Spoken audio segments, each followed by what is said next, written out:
وَالسَّمَاءَ رَفَعَهَا وَوَضَعَ الْمِيزَانَ، اور اسی نے آسمان کو بلند کیا اور میزان عدل قائم کی۔ یہ اس عدل سے مراد ایک تو وہ بیلنس ہے کہ جسے ویٹ بیلنس کہتے ہیں۔ اس کائنات میں بھی اللہ تعالیٰ نے ایک بیلنس رکھا ہے۔ وہ بیلنس ذرا سا بھی ڈسٹرب ہو جائے نا تو یہ کائنات قائم نہیں رہ سکتی۔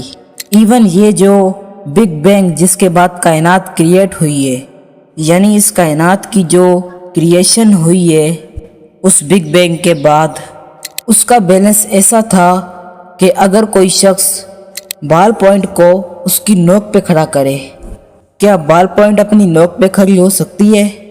نہیں، اور 1 ارب سال تک وہ کھڑی رہے۔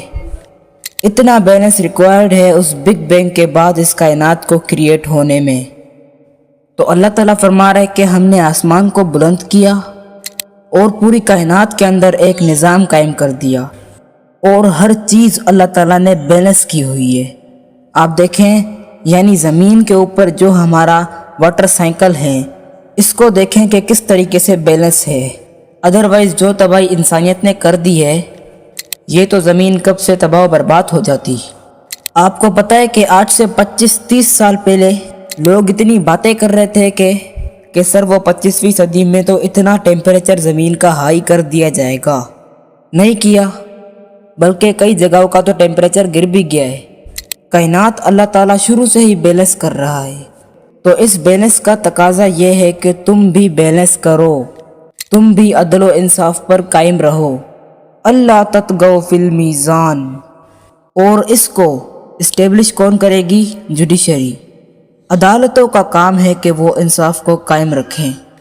مرج البحرین یلتقیان، اور اسی نے روا کیا ہے 2 سمندروں کو جو آپس میں مل رہے ہیں۔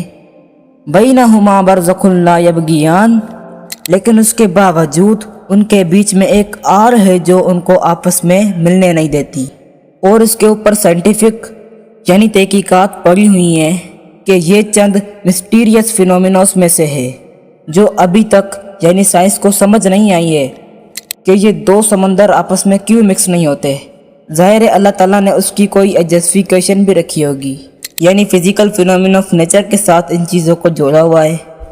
تو یہ کائنات تو اللہ نے ساری بیلنس کی ہوئی ہے۔